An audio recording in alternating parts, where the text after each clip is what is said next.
Imagine a world where time travel is possible. You could go back to spend time with a deceased loved one, experience historical events, or prevent disasters from occurring. By utilizing time travel, the impossible would become possible. Think of how society has changed between the 1970s and now. Back in the 70s, they had no internet, they had no iPhones, and they had no Netflix. It was the age of disco and Diana Ross. But besides the age of disco, something the people of this era had was freedom over their own bodies. Abortion was legal and safe in the 1970s, and now our government is going back in time, and not for any productive reasons. The author of The Punishings, H.R. Bellicosa, states, quote, "Abortion is healthcare. Abortion is freedom. Abortion is bodily autonomy. A country without this human right cannot be a free country." Abortion has long been a significant issue in the United States, and with it now being outlawed in numerous states, activists are rightfully outraged, and people with uteruses across the nation are terrified. During this speech, I will cover the history of abortion, why abortion access is important, and what we, as a nation, can do to reverse the decision made by our government recently. Let's hop into the time machine. The date is January 22nd, 1973. Norma McCorvey, who at the time used the fictional name Jane Roe in order to protect her identity, has just won the case declaring that it is, quote, "an absolute right to terminate pregnancy in any way and at any time and attempted to balance a woman's right of privacy with the state's interest in regulating abortion." The case won 7-2, and for the last 49 years, those with the ability of pregnancy, including cisgender women, non-binary people, and some transgender men, have finally had the right to abortion. The case I'm speaking of is, of course, Roe v. Wade, the foundation for all abortion laws across the United States of America. But all of those aforementioned rights changed on June 24th, 2022, when the United States Supreme Court overturned the case, allowing each individual state to determine whether or not those with the capacity of pregnancy are able to terminate said pregnancy.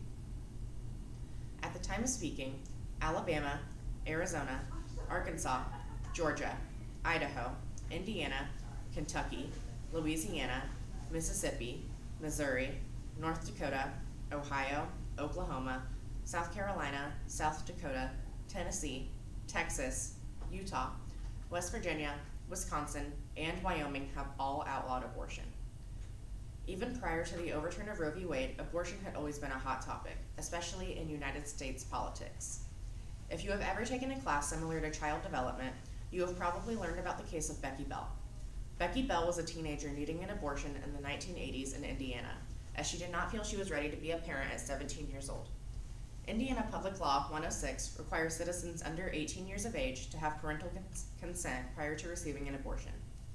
When Becky came to the decision that she needed to have an abortion performed, she received one via the black market, as it would not require parental consent. She confided in one of her closest friends about the decision, telling them, quote, "I can't tell Mom and Dad. I love them too much." As a result of getting an abortion from an uncertified source, Becky got a terrible infection and died as a result. Following the loss of his daughter, Becky's father, Bill, went in front of a court in an attempt to overrule the law requiring parental consent, stating, quote, "Parental consent laws are not written for the young women who can go to their parents. They are clearly designed to punish those who, for whatever reason, cannot. The loss of our daughter has shattered our lives. It is our hope that speaking out we can spare other families the nightmare we are living." Roe v. Wade being overturned does not mark an end to abortion. It simply marks an end to safe and legal abortions. Between black market abortions and other unsafe ways soon-to-be parents go about terminating their pregnancy, 30,000 people die every year. What is more important, the already alive parent or the growing fetus inside the person's uterus? It is important to note that those deemed, quote, pro-Roe are not pro-abortion. They simply believe that those with the capacity of pregnancy should be entitled to the option of terminating their pregnancy. During her time as First Lady in 1999, Hillary Clinton stated, quote, "I have met thousands and thousands of pro-choice men and women. I have never met anyone who is pro-abortion." Many people who seek out abortions do not want to terminate their pregnancy. They just do not see any other feasible options. Frederica Matthews Green has been working tirelessly as a pro-choice activist, and when explaining this concept to those who are pro-life, she stated, quote, "No woman wants an abortion as she wants an ice cream cone or a Porsche. She wants an abortion as an animal caught in a trap wants to gnaw off its own leg. With no other options available, those in already unfortunate circumstances, such as extreme poverty, may not be able to make any other choices besides getting an abortion." The most sickening and twisted part of the overture is that no abortion is to be performed in states where it is outlawed, even if the pregnancy in question is a result of rape or incest. In mid-July, news broke that a 10-year-old was raped in Ohio. At the time, abortion had not yet been outlawed in Indiana, but it had in Ohio. The child was forced to cross state lines and get her abortion in Indiana. The abortion was a necessary medical procedure, as the body of an adolescent is not prepared to carry another child.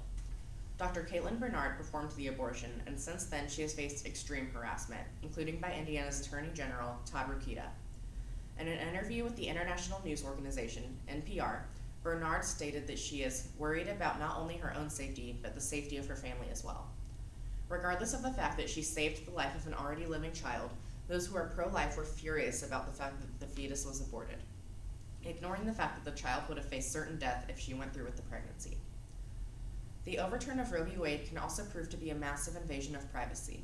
In early August of this year, 2 months after the overturn of Roe v. Wade, the Madison County Attorney's Office in Nebraska became the first agency in the United States to use private Facebook data to support their case against a teenager who received an illegal abortion. Similarly, many people with periods use period tracking apps on their phones. Statistically, the most popular of these apps is titled Flow. With periods and pregnancy being so close in relation to one another, many people are terrified to continue using these apps as they receive personal information that can be used against them if they do receive an abortion. When those with the capacity of pregnancy need an abortion but cannot receive one, it can have detrimental consequences. From a mental standpoint, the soon-to-be mothers can fall into a deep hole of poverty, lacking the funds to support any children. Similarly, young mothers with children are unlikely to attend a university, limiting their educational opportunities and possible future careers. As is the case with any argument, there are multiple perspectives. Those who are pro-life explain that it is an act of murder to abort a fetus, as it has no say in the matter. Abortions have always had restrictions, meaning you could not receive the operation if the fetus was far along in its development. While it is a correct claim that fetuses do not get a say in the decision of whether or not they will be aborted, this is an invalid argument, as you are aborting a clump of cells without the capacity of resembling a human being. Obviously, with these pro-life advocates being so present in the abortion community, they must be willing to adopt and/or foster children whose parents did not receive an abortion, right? Wrong. Many of these people have never adopted nor fostered children and do not plan to. And with abortion often being looked at as a religious issue, what happens if the baby the Christian family adopts ends up being homosexual? John Leguizamo went to a pro-choice protest where he made a sign stating, quote, "You are pro-life until the baby is poor, transgender, black, gay, Mexican, disabled, sick, etc." This sign has left a lasting impression on me as it put into perspective how hypocritical people on the pro-life side of the argument can genuinely be. Another sickening aspect of the Roe v. Wade overturn is those who get to make the decision. Abortion rights activists have long coined the term, "my body, my choice," and this is extremely prevalent when examining who makes these decisions. For the entirety of the United States' existence, old white men have dominated the political system. This is still the case today, with these white men, who have not even had the option of being pregnant, choosing whether or not people with uteruses may have access to abortion services. Booting up our time machine one final time, we must come back to the present. With all of this information in mind, I hope going forward you can at least understand why people receive abortions, instead of attacking them or shaming them, as several people have done to these people for decades. Abortion needs to remain safe and legal, as making it illegal will only result in an uprise in poverty and an increase in the amount of unsafe black market abortions performed. It is unrealistic to assume that everyone across the country is going to agree with me and become pro-choice. But if we collectively become pro-tolerance, the United States of America can become even more united. Our nation was founded on tolerance and freedom. The Puritans left Europe because their government placed unfair stipulations on the people. The Declaration of Independence states the three God-given rights every person has are the right to life, liberty, and the pursuit of happiness. How can someone have the right to the pursuit of happiness if they are forced to provide for a child when they are already struggling to provide for themselves? How can a 10-year-old have the pursuit of happiness if they are not allowed to receive an abortion, resulting in their death? How can we have the pursuit of happiness if all of the children who could not be aborted continue to sit in the foster system until their 18th birthday? Time travel may not be possible, but making abortion safe and legal again is.